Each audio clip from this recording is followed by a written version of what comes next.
Hi guys, ഇന്ന് രാവിലെ തന്നെ ഫ്രണ്ട്സിന് ഒരു കുക്കിംഗ് സർപ്രൈസ് കൊടുക്കാനായിട്ട് കരുതി. അപ്പോൾ നമുക്ക് നേരെ വീഡിയോയിലോട്ട് കയറിയാലോ.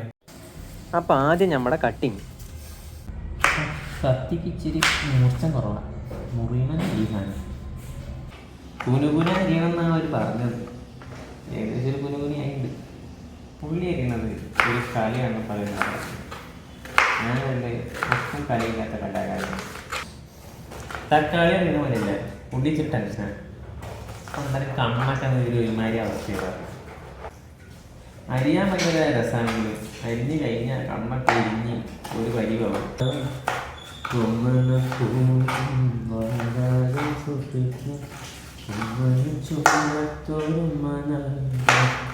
ഏകദേശം കൂടെ ഉള്ളി അരിഞ്ഞ് കഴിയാനായിട്ട് ഇനി നമുക്ക് കുക്കിങ്ങിലോട്ട് വേഗം കിടക്കണം. ഓൾറെഡി നേരം വയ്ക്കും. വേറെ കോമഡി എന്താണെന്നുണ്ടെങ്കിൽ ഇപ്പം എല്ലാവർക്കും സർപ്രൈസ് കൊടുക്കാമെന്ന് വിചാരിച്ച് ആകെ 5 ആളുള്ള ഇല്ല, 2 ആൾക്കാർക്ക് ഓൾറെഡി പോയി. അവന്മാരൊക്കെ നീച്ച് സമയമായി, അവർ പഠിച്ചു. ഇനിയുള്ള 3 ആൾക്കാർക്ക് സർപ്രൈസ് കൊടുക്കും. സർപ്രൈസ് ആകെ എന്തൊക്കെയാണ് അതൊന്നും കണ്ടറിയാം. അപ്പം ഏകദേശം നമ്മളെല്ലാം കട്ട് ചെയ്ത് കഴിഞ്ഞ് ഇനി നമുക്ക് കുക്കിങ് നോക്കാം. സ്റ്റൗ എത്തിക്കട്ടെ.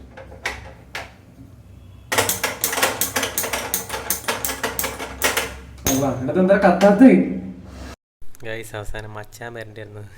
നമുക്ക് സ്റ്റൗ എത്തിക്കാം. സ്റ്റൗ കത്തുണ്ടായിരുന്നില്ല.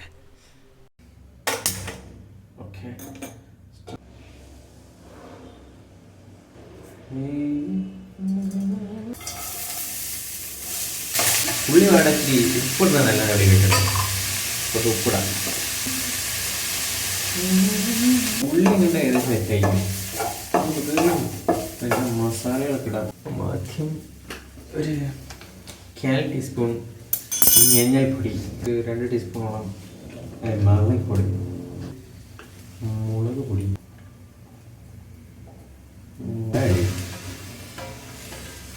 തക്കാളി ഇട്ടു. അപ്പം നമ്മൾ നമ്മുടെ ചന കടല ഇടാണ്. കടല അപ്പം നമ്മളെ കടലക്കറി ഏകദേശം സെറ്റ് ആയിക്കണ്. കടലക്കറിയല്ല, കടല റോസ്റ്റ് ആയിപ്പോയി.